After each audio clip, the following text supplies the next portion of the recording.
Yeah, I know my T-shirt needs ironing. This is kind of interesting what's going on.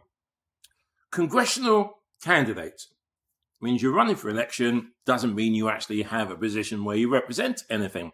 There is one particular congressional candidate who is, starting to appear on cable news, Fox News. And surprise, surprise, she is taking a anti-Biden stance. I wonder why. To get coverage, to get clicks, to get attention for her campaign. So what we're actually going to do is blur her out and put a timer on how much time she wastes saying the same old nonsense about President Biden. This is somebody who actually wants to be a Democratic candidate. What a loser. Literally. And they know who they are.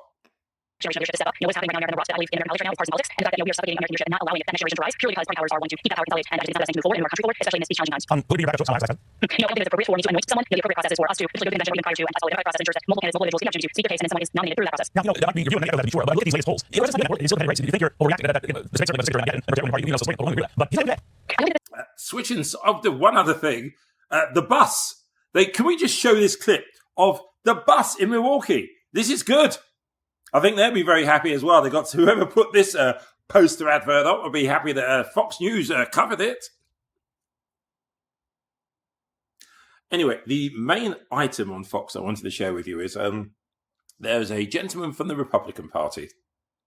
And what was fascinating, you would expect on Fox for it to be when they talk about Trump in power, an amazing time, like a nirvana for everybody.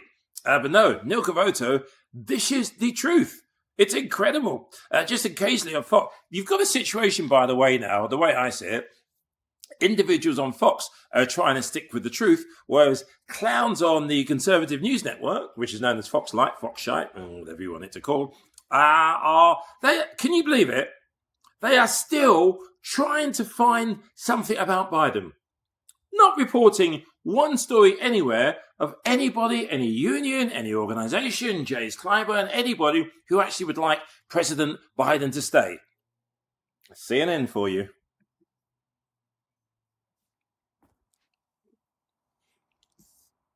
With the final result, what do you say? Well, I disagree completely. I mean, the Republican Party is completely unified behind Donald Trump as our candidate.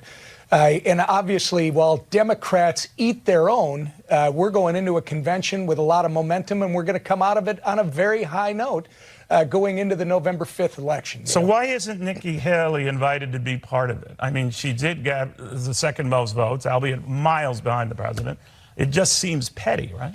Well, it just depends on how you want to look at the convention next week. I think Nikki Haley did a great job. I think she turned around and endorsed Donald Trump. And well, that's a hell of a thank you for it, right? She's not even invited. She's invited. Anybody can go. Really? So we can call her. You can try to get in past security, and we'll walk in to let her in. Nobody gave me an invitation, Neil. Okay. They're going to let me in. Oh, well, you are. You're Tom freaking Hammer. You're the majority whip. Of course you're going to. Right. I kid, but to make a larger point here, there's an interesting column today, Congressman, by Brett Stevens, saying essentially, be careful what you wish for, writing in the New York Times today that does anyone remember what a Trump administration was like and what it wrought? He said, first, Trump won't slay the left. Instead, he'll re-energize it and radicalize it. Second, Trump will be a down-ballot loser, leading to divided and paralyzed government. Third, he says that Trump's second-term personnel won't be like the ones in his first. Instead, he will appoint the Trumpiest people and pursue his Trumpiest instincts. The result won't be the ones that old-school Republicans want or expect. That's one columnist's opinion in the New York Times, I grant you. And on a lot of that, he could be wrong. He's been wrong on other stuff. But what do you make of that? I'm not a big fan of the messaging that comes out, the political messaging that comes out of the New York Times, Neil. You got to go back. Well, this guy isn't a radical lefty, you know. But go ahead. But that what he just wrote defies reality. In the last Trump administration, you had a record economic growth. You had safety around the world. You had the Abraham Accords. You had a sealed southern border.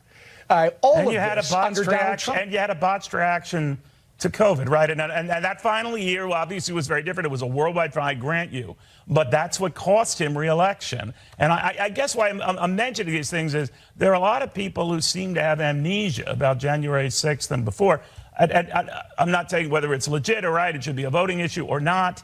But that this idea that things are idyllic and it was all lilies and flowers and blooming and joy, and it wasn't. Neil, it's never perfect, and right. I'm not going to sit here and tell you that one administration or the other has made no mistakes and the other one has made all mistakes. But I'm going to tell you the facts are pretty clear. Under Donald Trump, you had record economic growth. You had the economy was moving. Throwing the pandemic in is, I think, a little bit of a red herring, since nobody knew what we were dealing with, and people were trying to work on it on a daily basis. Sure. Clearly, it was not the same back then. That economy that Donald Trump built, that safe border down south, making sure that the crime and making sure that there's peace around the world.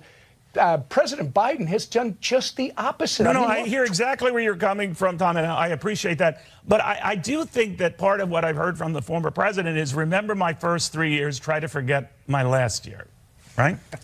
Well, I don't think so. I think he's talking about what he's always talked about, and you got to look at what the choice is.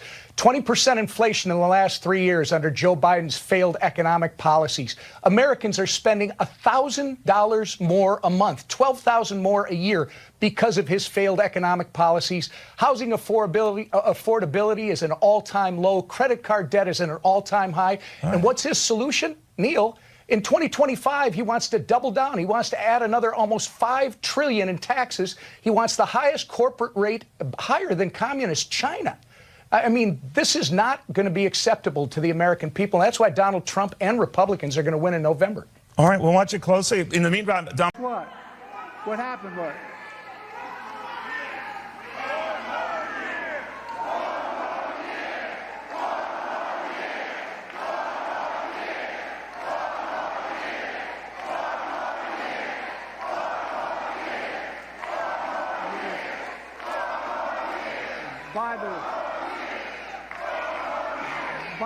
By the way, no, yeah, I know.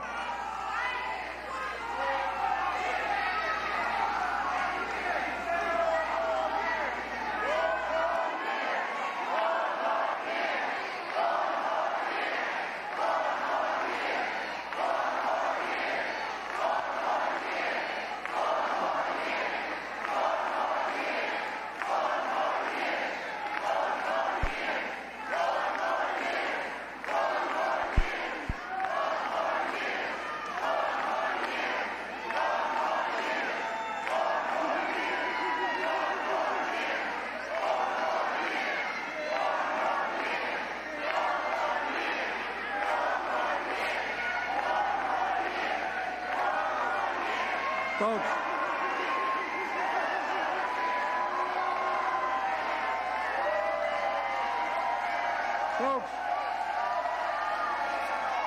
look, give me 1 second. Folks, look, I understand her passion. I understand her passion.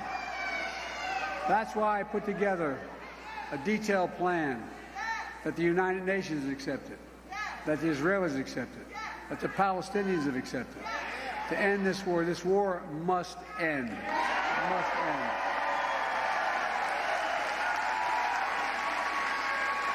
Well, look,